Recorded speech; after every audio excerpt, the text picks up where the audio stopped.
Como vocês estão sabendo, muito provavelmente, estamos na reta final do mês de outubro. E na reta final do mês de outubro, o que é que a gente tem? Halloween. Como o canal trata de objetos e conteúdos da cultura pop, nós vamos aqui agora fazer uma série, uma minissérie de 3 a 4 vídeos de filmes de terror aqui no canal. E para começar com algo que está perto do nosso nicho, nós vamos falar hoje sobre Midsommar.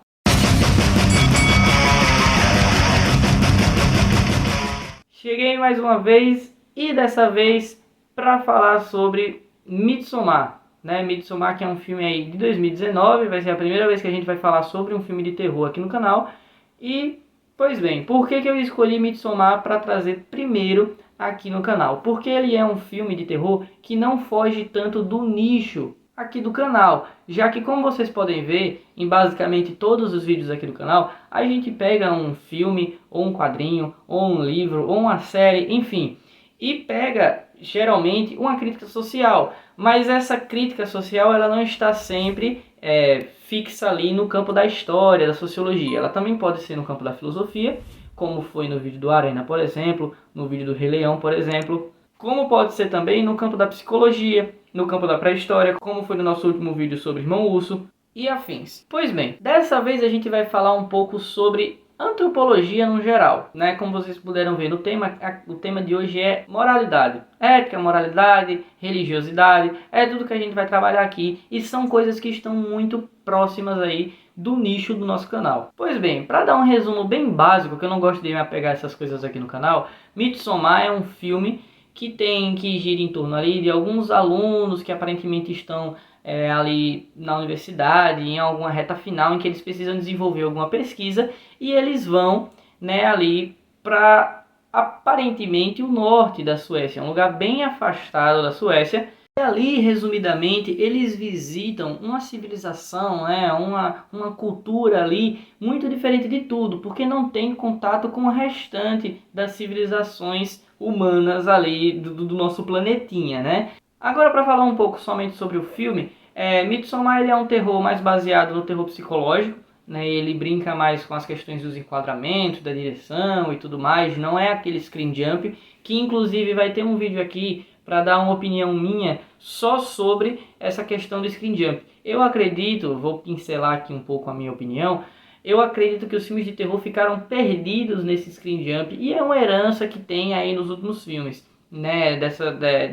dessa última década aí, It, A Coisa, Bruxa de Blair, e todos esses filmes, eles apesar de terem alguma coisa nova, eles ainda apresentam esse vício, essa dependência do screen jump, esse grito do cinema, esse apego às massas, que eu não sou contra a massificação da cultura, não sou contra a massificação da arte, mas a questão, e que também não sou a favor, na verdade não cabe aqui trabalhar temas como esse, que estão totalmente focados em ganhar dinheiro em cima dos filmes, e viram a fórmula que dava certo, como eu falei, a partir de Tia Coisa, a partir da Bruxa de Blair, a partir de Invocação do Mal, que infelizmente, na minha opinião, deixaram o mercado de filme de terror totalmente jogado às traças aí, por conta dessa herança do screen jump. A culpa não é, obviamente, somente do screen jump, porque o screen jump ele vem desde sempre, e os filmes de terror eles sempre se renovam. Você pode ter uma década ali de filmes de terror um pouco mais para baixo,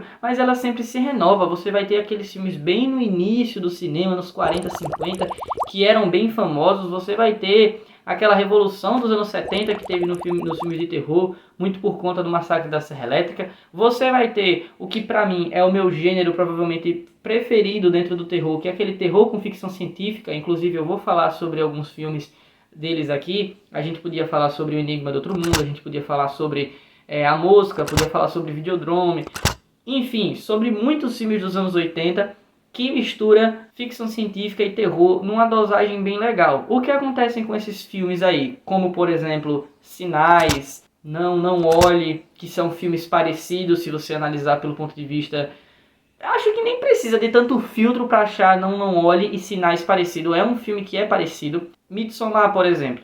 Eles têm essa questão do medo. Basicamente eu vou pincelar a minha opinião. O próximo vídeo, eu vou dar um spoiler, é sobre a Freira 2 e eu vou trabalhar toda essa questão. Obviamente eu não gostei da Freira 2 e eu vou trabalhar essa questão do screen jump, essa questão toda do filme de terror muito banalizado, do filme de terror numa fórmula mágica. Eu acho que os filmes de terror também caíram numa fórmula, assim como os filmes de super-herói, por exemplo. E aí você tem nesses filmes que eu citei anteriormente, como A Mosca, Midsommar, Não Olhe, que é um terror visual.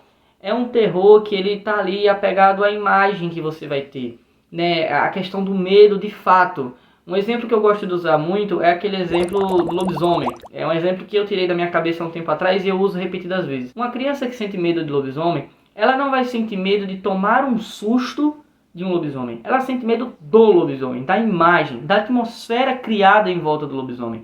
E se ela vê um lobisomem a 500, a 1 quilômetro de distância, 500 metros, 1 quilômetro de distância, ela vai sentir medo mesmo assim. Por mais que ele vá se aproximando gradativamente, não interessa.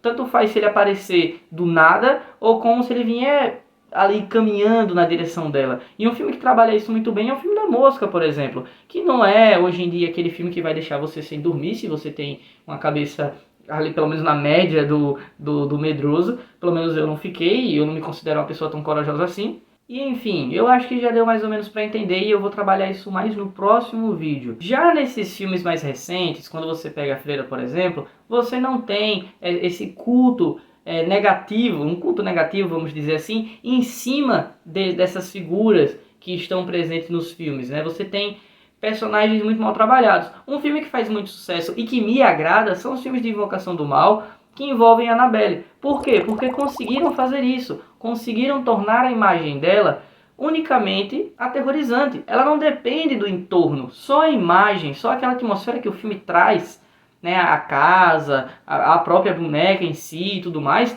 traz uma atmosfera bacana e não depende do pré e do pós aparecimento da boneca. Pois bem, para falar um pouco do terror psicológico dentro de Midsommar unicamente, você tem ali algumas cenas, o enquadramento da câmera, a própria direção ela vai tomando um rumo ali muito claro. É semelhante com o filme A Bruxa, por exemplo, que pra mim, pessoalmente falando, é o melhor filme de terror que eu já assisti.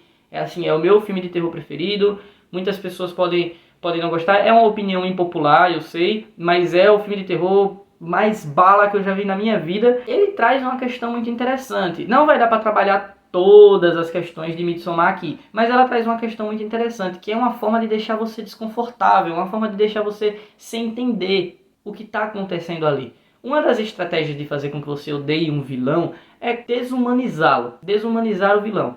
E o que Midsommar faz com os seus protagonistas, com os personagens que mais têm tempo de tela, é isso. É desumanizá-los, cada vez mais. É humanizá-los e desumanizá-los ao mesmo tempo, vamos dizer assim.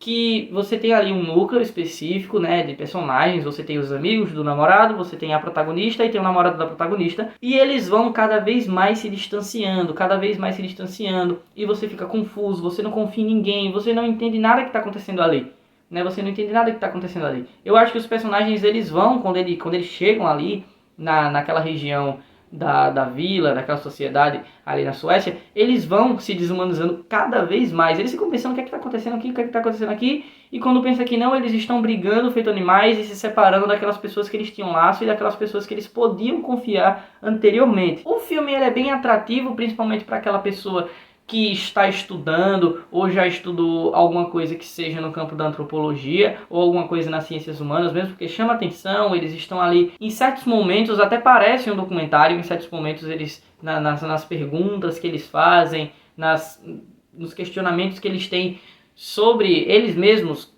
com eles mesmos e o redor deles, fica um negócio legal, fica um negócio muito interessante, muito bem trabalhado, e aí entra o negócio. E aí entra o ponto principal, mais trabalhado do filme, que é a moral, na minha opinião, a moral, né? A moral, ela ali, obviamente, vai estar sempre sustentada pela ética, pela religião, pela religiosidade, de como as religiões são influentes em determinada sociedade, e como a gente pode ver, nessa sociedade, eles seguem a religião bem ao pé da letra mesmo. É tudo que está escrito ali, ipsis literis, eles seguem no dia a dia. É como se fosse um cristão fazendo tudo que o Velho Testamento manda ele fazer. Para começar esse debate, eu queria exemplificar uma coisa aqui para vocês. Fazer uma alegoria. Peguem, por exemplo, o ecossistema da Austrália e dos países ali da Oceania, né? Especialmente a Austrália, porque é o maior, mais influente e tudo mais. Você pega o ecossistema desses países e eles são muito únicos, mas muito únicos mesmo. Tem muitos animais, tem uma fauna totalmente estruturadinha em volta de si mesmo, totalmente diferente do restante do mundo. Assim, claro que não é totalmente diferente, né? Porque marsupiais existem em todos os lugares do mundo, mas ali, precisamente, você vai ter uma variedade de espécies, e eu não sou do campo da biologia, mas de evolução eu posso falar um pouco, muito diferente. Você vai ter aqui na Amazônia, por exemplo, um animal ou outro que só existe na Amazônia. Você vai ter ali, sei lá, na Espanha, e eu estou tirando esse dado só para exemplificar, um animal ou outro que só existe na Espanha. Você vai ter o urso pardo, por exemplo, que eu falei no último vídeo, que existe em uma região específica. Mas é só um animal ou outro, como eu falei anteriormente. Na Austrália é um ecossistema muito diversificado, e isso se você considerar animais. Imagine se você considera animais, insetos e tudo mais. E eu queria comparar isso à vila de Midsommar. O que fez esses animais e esse ecossistema todo da Oceania ser completamente diferente do restante do mundo, né? É fácil, é a questão dele estar afastado, né? E geneticamente não ter esses mesmos conflitos como o restante do mundo teve, né? Ali você vai ter uma semelhança desde Portugal até a China, porque eles têm uma terra ali unindo eles. Então você vai ter sim uma semelhança, o lobo, ou por exemplo o leão que é uma espécie fantástica que dá pra gente exemplificar bastante. O leão que tem aqui, o leão que tem lá, o leão de existem várias espécies, subespécies de leão aí ao redor do mundo. E lá não, lá é como se a maioria ficasse muito distante. Por exemplo, o canguru, você vai ter uma certa variação, mas você não vai ter o canguru, sei lá, chinês e o canguru da Oceania, não. Você vai ter aquele lá, o koala, por exemplo, também. Enfim, isso aconteceu porque eles entraram em um afastamento com aquela região de muitos milhões de anos. E isso acontece em Midsommar também. Aparentemente, lá aquela vila, ela entra em distanciamento, tanto social quanto geográfico do restante do mundo, e a gente não consegue presumir, pode ser que no filme tenha falado, mas eu não peguei, eu já citei aqui algumas vezes que eu não gosto de ver muito conteúdo sobre determinada obra, para não deixar o meu vídeo muito banal, um negócio assim que todo mundo fala a mesma coisa. Eu gosto de tirar assim, claro que com fundamento científico entre várias aspas, porque essa aqui é uma conversa de bar, um negócio único mesmo, um negócio novo, um negócio diferente que você só vai ver aqui. E então eu não sei se essa resposta foi respondida no filme, mas você tem aquela coisa, né? Você vai falar sobre medievalismo, tem características medievais, mas o medievalismo ele não surge pós-Roma, né? O medievalismo é uma coisa que é construída desde antes de Roma. Por exemplo, as civilizações nórdicas, né, do norte da Europa, que é onde está a Suécia, ela já tinha uma arquitetura, por exemplo, muito semelhante à arquitetura medieval, porque é o mesmo povo, é o povo bárbaro. Então essa vila que fica ali na Suécia, ela pode ser mais próxima, decorrente do medievalismo, mas ela pode ser mais antiga ainda do que o medievalismo, sendo de antes do cristianismo ter se popularizado e ali pegando uma influência muito mais dos povos nórdicos do que propriamente do cristianismo. O que explica muito pra gente essa diferença na moral deles, na religião deles, pro restante do mundo. Porque é afastado, é uma coisa que foi construída ali entre eles mesmo. Isso pode acontecer em outros exemplos, como por exemplo indígenas. Pode existir uma tribo indígena, que eu não vou saber citar nenhuma aqui agora, existente no momento, que é diferente e muito diferente, talvez nem fale português, por exemplo, no Brasil, alguma tribo muito afastada, porque está afastado socialmente e geograficamente do restante do país, da civilização, vamos assim dizer. E o filme, ele tem uma questão muito clara, que é o quê? Ele traz os americanos para esse núcleo. E o que é que acontece quando os americanos entram nesse núcleo? Eles têm um estranhamento muito forte com a cultura daquele povo. E por que isso acontece? Porque eles não têm essa maturidade de analisar uma moralidade. Eu não estou dizendo que eu tenho não, inclusive mais pra frente vocês vão entender ainda mais. Mas eles não têm essa experiência com povos totalmente diferentes deles. Então, quando, por exemplo, aqueles idosos, né, de 72 anos, chegam aos 72, eles têm que se matar. Eles acham aquilo abominável, acham aquilo de outro mundo, não é para acontecer aquilo. E por que eles acham isso? Porque preste atenção em como foi formada a nossa moralidade. A nossa moralidade ela tem muita influência mesmo na moral cristã. O que é que uma das coisas principais ali do cristianismo? É que Deus, ele é onipresente e ele está também em cada um de nós. Né? Você é o espelho que reflete a imagem do Senhor. Né? Então, isso está lá na religião cristã.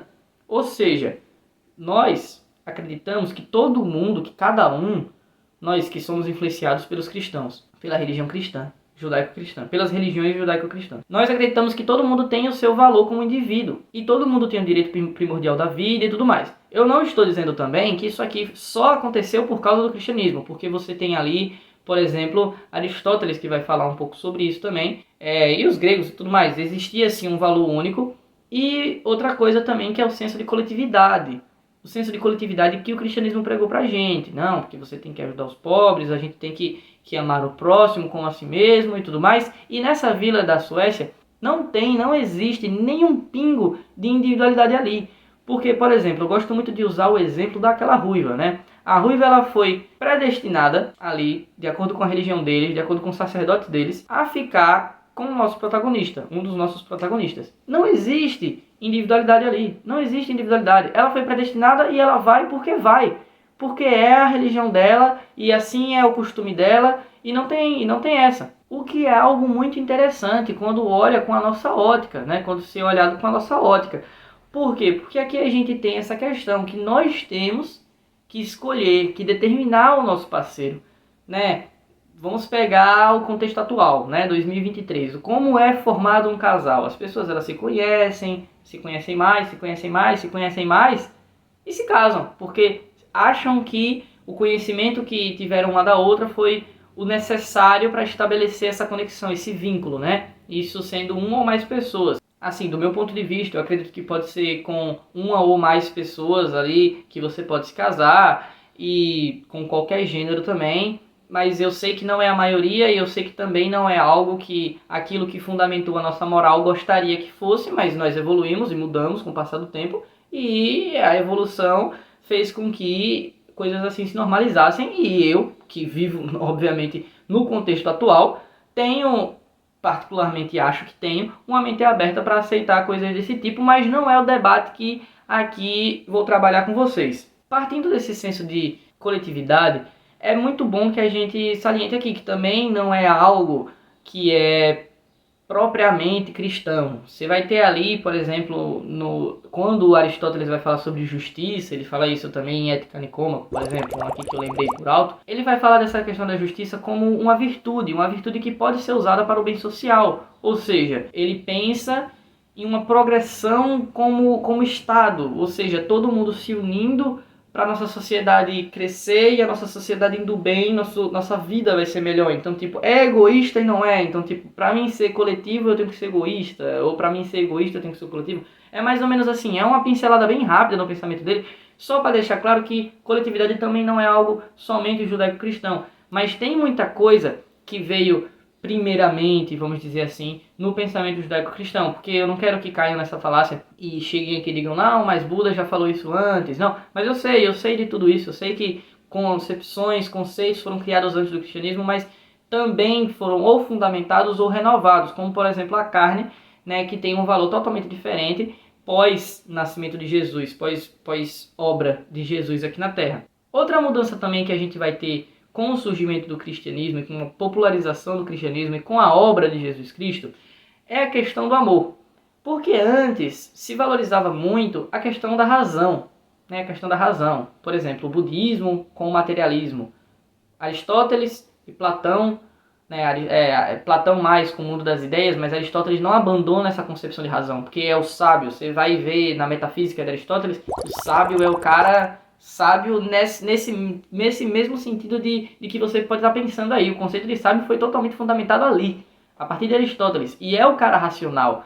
E isso vai por todos esses filósofos até chegar em Jesus mesmo. A partir de lá que vai tendo essa questão do direito à vida primordial. Você vai ter Hobbes, né, que vai falar sobre o direito à vida primordial. E todos eles, europeus, pós-cristianismo, e vão pensar assim, né? É natural que se pense assim. E esse é o conceito, o amor próprio, o amor com o próximo, senso de coletividade. Tudo vai se unindo e com o passar do tempo, essa escadinha vai ficando cada vez maior e a nossa moralidade vai sendo construída.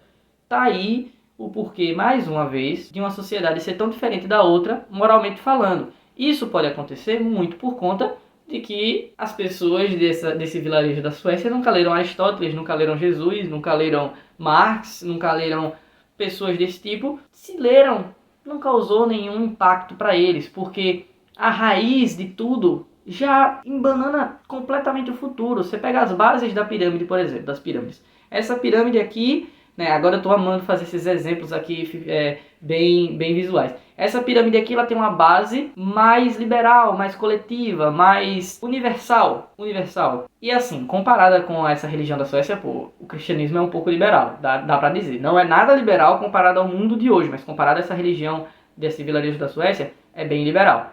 Então você pega essa religião aqui, que tem esse senso universalista, que tem esse senso coletivista.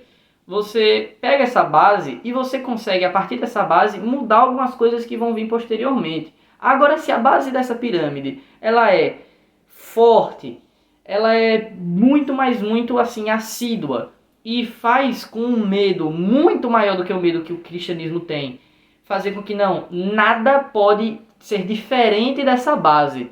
A base ela vai ser literalmente uma base que ela vai estar sempre se repetindo ali, a gente nunca pode esquecer, entende? E pode mudar um processo que provavelmente só pode ser completamente mudado a partir da destruição dessa pirâmide e colocar essa pirâmide no lugar. O que pode ter acontecido, porque a gente perdeu, a gente teve muitos assassinatos culturais aí ao redor do mundo com o cristianismo, com o colonialismo, mas não é algo que eu vou tratar aqui nesse vídeo mais uma vez. E enfim, vocês já entenderam que é normal e o porquê que acontece dessa diferença tão grande de moralidade aí, né, nesse âmbito, pode-se dizer, geopolítico, talvez a gente pode usar, mas né, nessas questões sociais. E por que eu estou trazendo esse debate para cá? Por que eu estou querendo falar sobre isso? Porque eu quero falar sobre qual é a forma correta de fazer tais análises morais. Você tem ali no filme um estranhamento. Ok, você pode ver, você pode assistir o filme, você vai entender esse estranhamento, você vai sentir esse estranhamento, que é um estranhamento igual ao que você sente quando você vai na sua família que mora no interior, ou se você é do interior, vai na sua família que mora na capital, só que muito maior, né? Porque é muito mais distante, né? Se trata de uma cidade e outra cidade, de um continente americano para outro continente, e ainda mais numa vila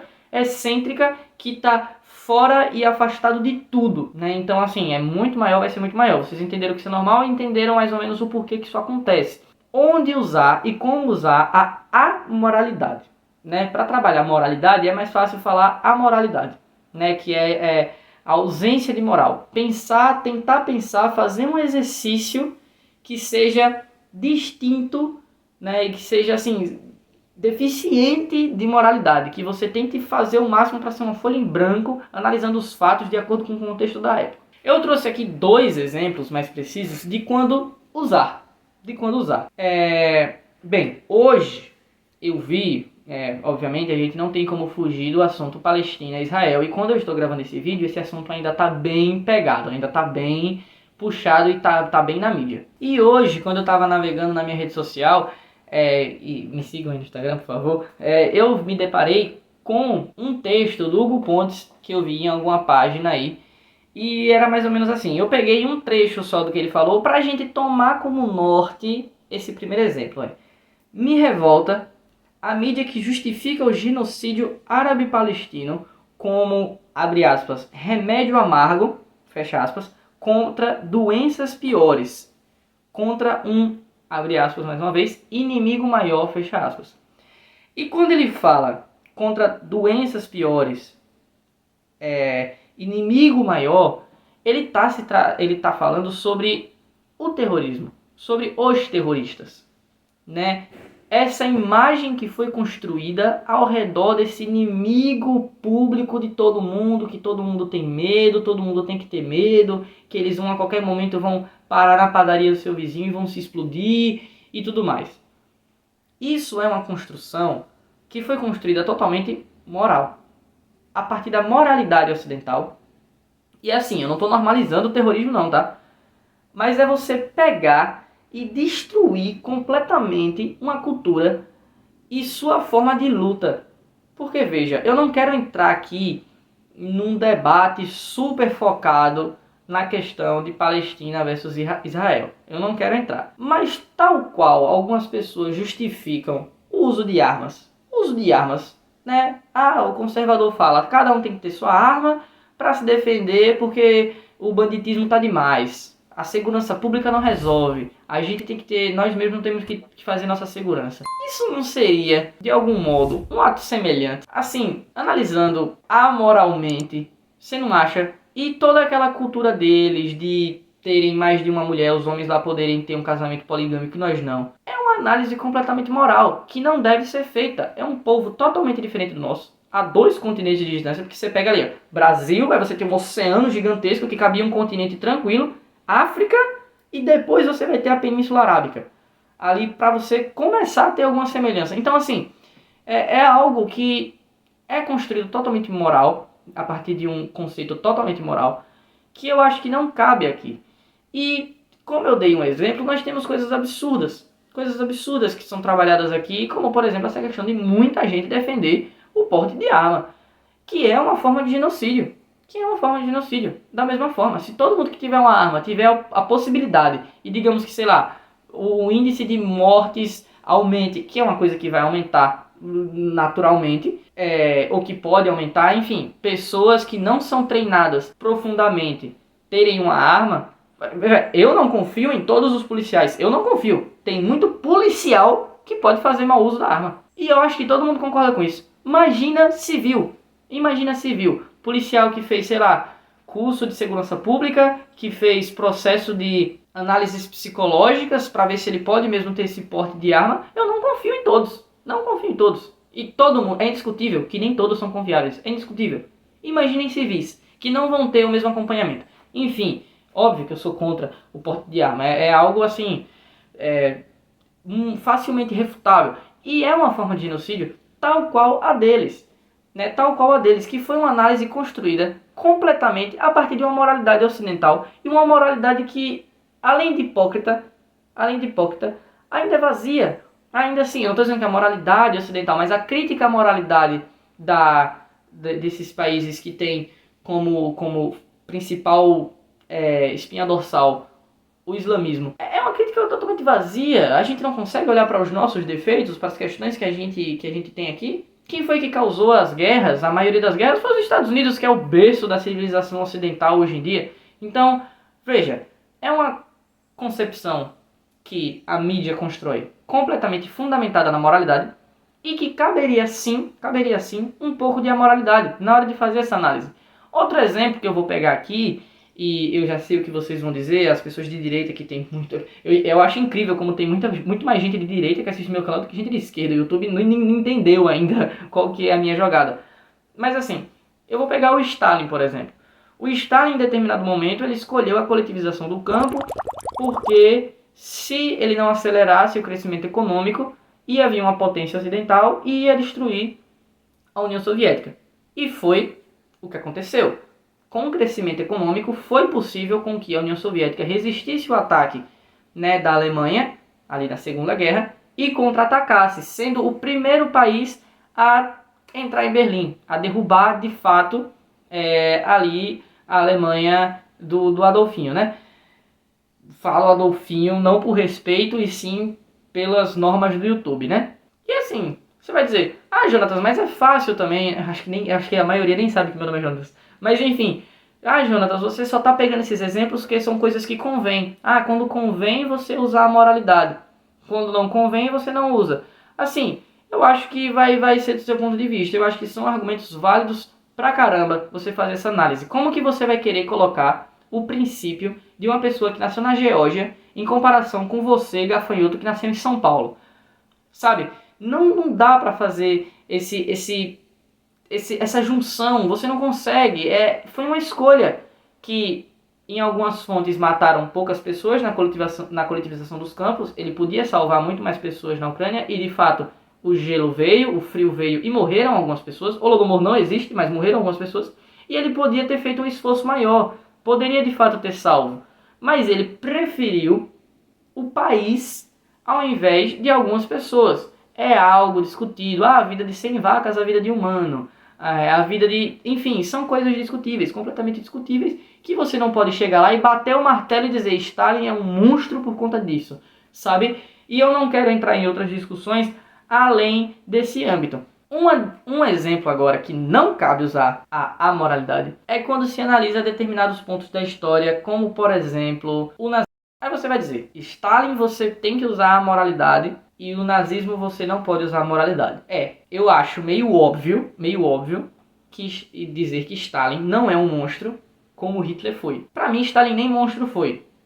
Mas eu não quero entrar em debates que sumam desse horizonte que a gente está trabalhando aqui, né? Mas veja, naquele exemplo que eu trabalhei para vocês, da coletivização dos campos, eu acho que é uma questão moral que cabe sim uma amoralidade na hora de analisar a psique do indivíduo.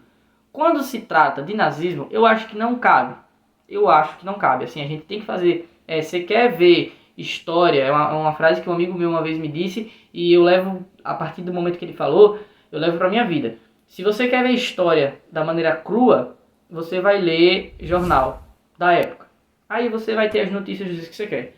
Morreram X pessoas em tal dia, a Alemanha atacou dessa forma, a Inglaterra contra-atacou dessa forma. É isso. Se você quer ver, é assim.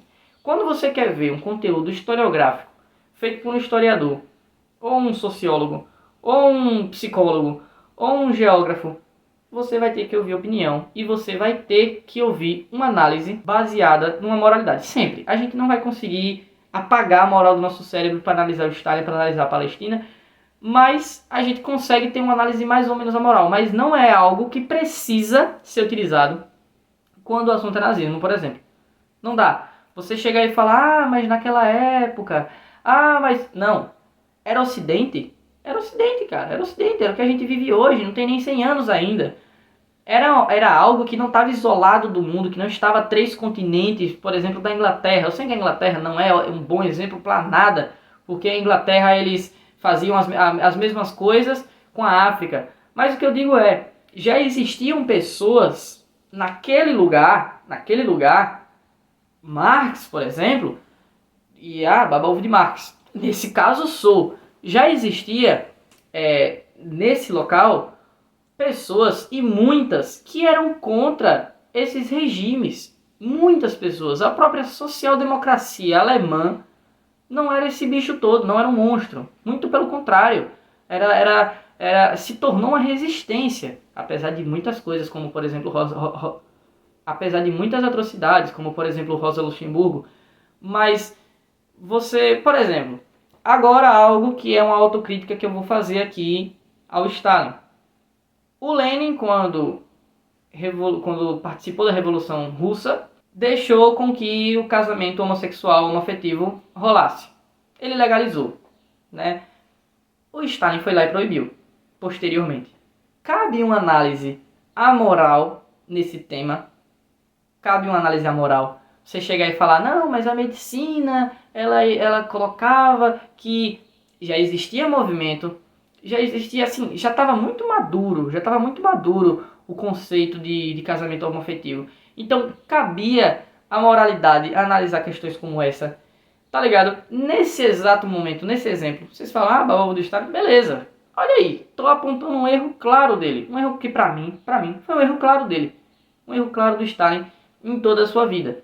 Então, são coisas que, para mim trabalhar mais, para mim citar mais exemplos, para mim deixar um pouco mais complexo, um pouco mais fundamentado, demoraria muito.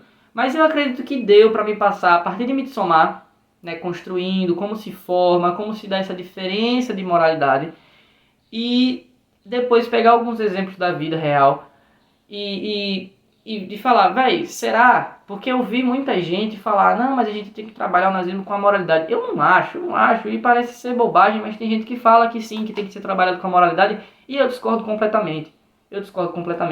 Tal qual a gente não pode olhar Portugal como uma simples... Eu ouvi recentemente de um cara conservador dizer que é normal uma cultura mais forte exercer poder e apagar uma cultura mais fraca. Ok. Um indígena tupinambá e um indígena, sei lá, tupiniquim entrarem em guerra, essas tribos iam a destruir a outra ali naquele momento. Mas em 1500, cara, e algo que não foi de 1500 e parou em 1501, foi algo de 1500 que vem acontecendo até hoje. Então assim, não cabe análises amorais nesses casos e não dá pra você tentar fazer mesclas, tentar fazer arrudeios para normalizar coisas como essas. Não dá. Essa é a minha opinião e eu fiz isso a partir de Midsommar e tentei ensinar, tentei colocar vocês aqui dentro da minha linha de raciocínio. E é isso, obviamente eu vou pegar as coisas que me favorecem. Tem algumas coisas que me desfavorecem. Não lembro. Dentro do filme que eu posso trabalhar aqui, não lembro. Tentei ser o mais honesto possível, espero que todo mundo tenha concordado, não. Mas espero que todo mundo tenha exercitado o cérebro um pouquinho e principalmente a partir de um filme de terror, outubro, vamos entrar nesse clima. E é isso. No mais, curta, comente, compartilhe, me siga nas minhas redes sociais e entrem no grupo do WhatsApp, porque esse vídeo aqui é cabeludo e vocês podem ir lá no grupo do WhatsApp e debaterem, falar qualquer coisa. É melhor que vocês comentem aqui, mas se for algo muito grande, vão para o grupo do WhatsApp, lá tem muita gente, você pode conversar diretamente comigo, contanto que você não seja um monstro, você pode conversar diretamente comigo. E é isso, tamo junto, valeu, é nóis.